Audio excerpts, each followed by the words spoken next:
سفیر ہے یہ، بدر منیر ہے یہ، روشن دماغ ہے یہ، روشن ضمیر ہے یہ۔ آج کی عورتیں کیا دعائیں کرواتی ہیں، یعنی جب ان کو پتہ چلا کسی اللہ والی کی آمد ہوئی ہیں یا کسی مجلس میں جاتی ہیں تو ہمیشہ اس کے زبان پر یہ ہوتی ہے کہ حضرت دعا کرے کہ میرا خاوند میری بات مان لے، میرا خاوند میری بات کو سنے، دعا کرے۔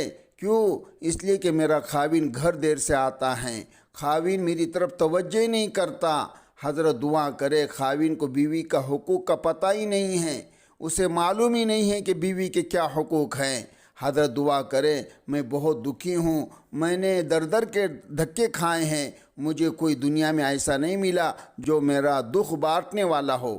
اللہ کی بندی، یہ باتیں تو کر رہی ہو، لیکن یہ تو بتاؤ، جس اللہ نے تمہارے خاوند کے دل میں تمہاری محبت کو ڈالنا تھا، کہ آپ اس کے سامنے سجدہ کرتی ہے، اس سے مانگتی ہے، کبھی کہتی ہے جی رزق کے لیے دعا کرے، جی ہماری رزق تنگ ہے یا ہاتھ تنگ ہے، دعا کرو۔ کوشش تو بہت کرتے ہیں، مگر کیا کوشش کرتے ہیں؟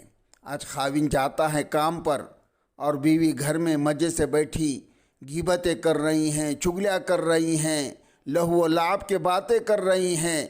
لیکن میری بہنیں، ایک وقت وہ تھا جب خاوند گھر سے تجارت کے لیے نکلتا تھا یا کسی کام کے لیے نکلتا تھا تو ان کی بیویاں مصلی پر بیٹھ کر چاشت کی نماز پڑھا کرتی تھیں، اور ان کی بیویاں اپنے دامن پھیلا کر اللہ سے دعائیں مانگتی تھی، اے اللہ میرا شوہر اس وقت رزق حلال کے لیے محنت کرنے کے لیے گھر سے نکل پڑا ہے، اے اللہ اس کی رزق میں برکت عطا فرما، اے اللہ اس کی صحت میں اور اس کی زندگی میں اے اللہ اس کی حفاظت فرما، جو اس کے اندر جو رکاوٹیں آ رہی ہے اللہ اس کو دور فرما، اس کے کام میں برکت عطا فرما۔ عورت رو رو کر اللہ کے سامنے 2 رکعت نماز پڑھ کر دعائیں مانگ رہی ہوتی تھیں، اللہ تعالیٰ مرد کے کام میں برکت دے رہے ہوتے تھے۔ کہاں گئی وہ میری بہنیں جو گھر میں بیٹھ کر اپنے خاوندوں کے تجارت میں برکت کے لیے دعائیں کرتی تھیں؟ اس طرف ہماری توجہ نہیں ہوتی، کبھی گلے کر رہی ہے تو کبھی شکوے کر رہی ہے۔ صاحب دعا کرے ہمارے رزق میں برکت نہیں۔ اللہ رب العزت نے ہمیں ان تمام باتوں کی وضاحت فرما دی اپنے پیارے پیغمبر حضرت محمد صلی اللہ علیہ وسلم کے ذریعے۔ ہم اگر ان تعلیمات کو سمجھ کر ان کے مطابق زندگی گزارنے کی کوشش کریں تو اللہ تعالیٰ کی رحمتیں اور برکتیں اتریں گی۔ اللہ تعالیٰ فرماتے ہیں وَلَوْ أَنَّ أَهْلَ التَّقْوَىٰ آمَنُوا وَاتَّقُوا۔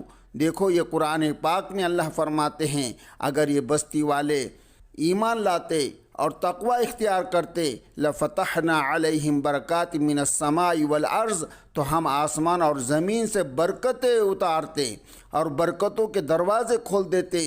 اللہ تعالیٰ تو اپنی سچی کتاب میں یہ وعدہ فرما رہے ہیں اگر یہ ایمان لاتے اور تقوی کو اختیار کرتے تو ہم آسمان سے اور زمین سے برکتوں کے دروازے کھول دیتے۔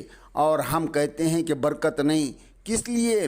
اس لیے کہ ہماری زندگی میں تقوی نہیں ہے، ہماری زندگی میں نمازیں نہیں ہیں، ہماری زندگی میں اللہ سے مانگنا نہیں ہے۔ اللہ رب العزت ہمیں تقوی و طہارت کے مطابق اپنی زندگی گزارنے کی توفیق نصیب فرمائے۔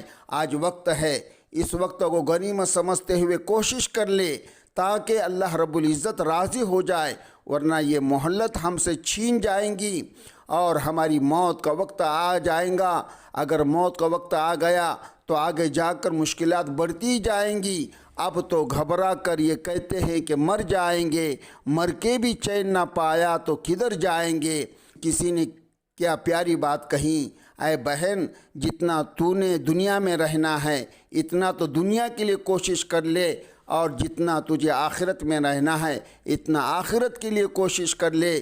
کتنی عجیب بات ہے اے بہن، تو نے جس گھر میں 150 سال مشکل سے رہنا ہے اس گھر کو چمکانے کے لیے، اس گھر کی صفائی کے لیے 2-2 3-3 گھنٹے اس میں صرف کرتی ہے، تو اس گھر کو سجانے کے لیے سارا دن فکر مند رہتی ہے، اور جس گھر میں تو نے ہمیشہ ہمیشہ جا کر رہنا ہے تجھے اس گھر کے بنانے کے لیے فرصت ہی نہیں ملتی، تجھے اللہ سے مانگنے کے لیے وقت نہیں ملتا ہے۔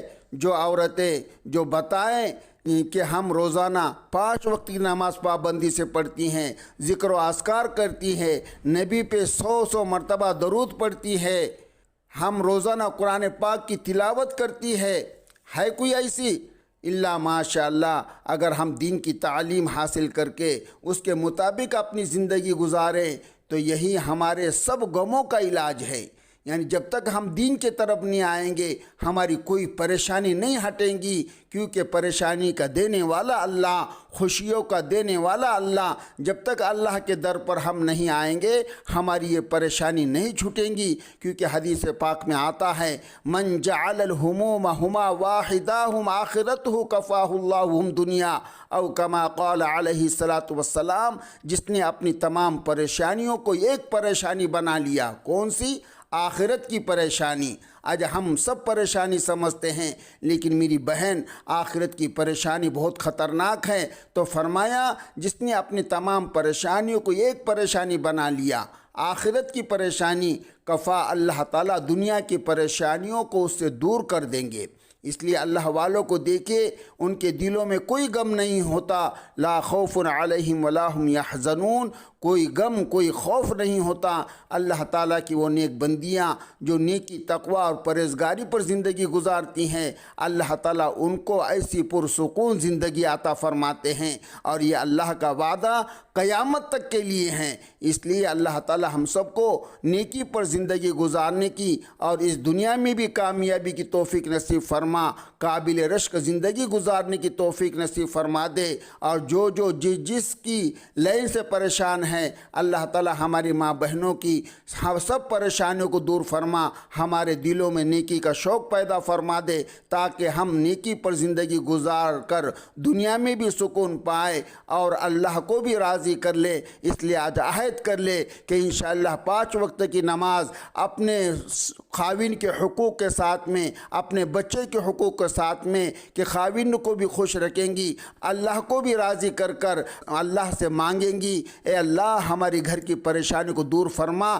اگر میری بہنیں یہ دعا مانگیں گی تو اللہ رب العالمین خاوند کی روزی میں برکت عطا فرمائیں گے، اور جب اس کی روزی میں برکت ہوں گی تو آپ کی بھی زندگی خوشحال ہوں گی۔ اس لیے جب تک ہم اللہ کے در پر نہیں آتے، اللہ سے سوال نہیں کرتے، میری بہنیں ہماری پریشانیاں ختم نہیں ہوں گی۔ اس لیے آج عہد کر لے کہ انشاءاللہ 5 وقت کی نماز پڑھیں گے، قرآن پاک کی تلاوت کریں گے، انشاءاللہ اس کی برکت سے اللہ کا وعدہ ہے کہ ہم تمہارے لیے کامیابی کے دروازے کھولیں گے۔ اللہ رب العالمین ہم سب کو ان باتوں پر عمل کی توفیق عطا فرمائے۔